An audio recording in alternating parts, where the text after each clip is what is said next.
Hello.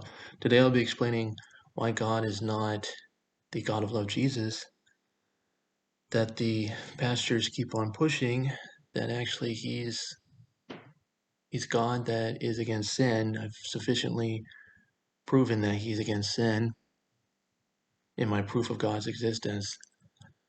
And you can see this throughout the Old Testament, through 1,000 pages of the Bible, and even in the New Testament, that God has destroyed people for their sins, including Ananias and Sapphira. I'm probably butchering their name, but he's destroyed them. Actually, just killed them because they lied to the Holy Spirit. So, again, I've stated this before how God is against sin. This can be seen in the Old Testament as well, where he has destroyed people, even with or through Elijah. So, an example of this is in 2 Kings 1. So, um, the main point is he was sitting by himself, and a group of 50 men and a captain went up to meet him. And they were calling out to him, saying, "Man of God." The king says, "Come down." And he answered them by saying, "If I am the man of God, may fire come down from the heaven and consume you and your 50 men.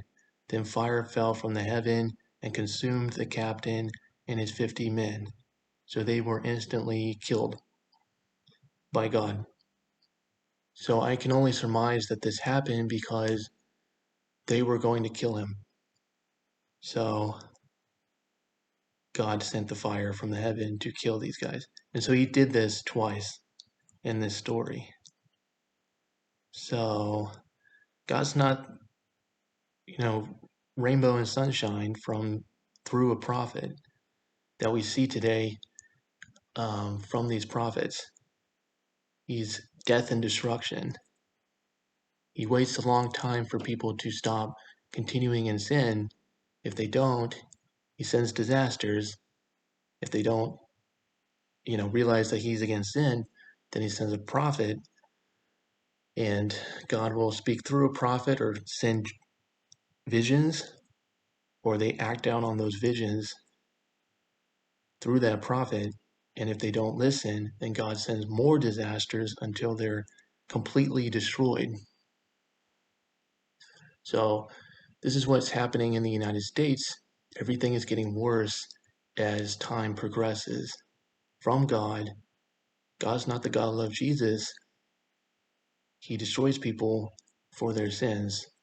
And there's several examples of this from the Bible, and I've already proven that God is against sin.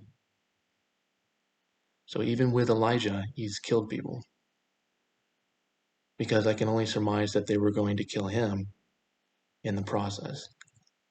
So this is God. This is not the God of love Jesus. He is against sin. So, and Elijah even prophesied that you will never leave the bed you're lying on. You will certainly die. And that happened in the future. So this is not rainbow and sunshine. This is death and destruction because God is against sin. And thank you. I'll come out with more videos about how God responds back and how the pastors and the false prophets are misleading people. And thank you.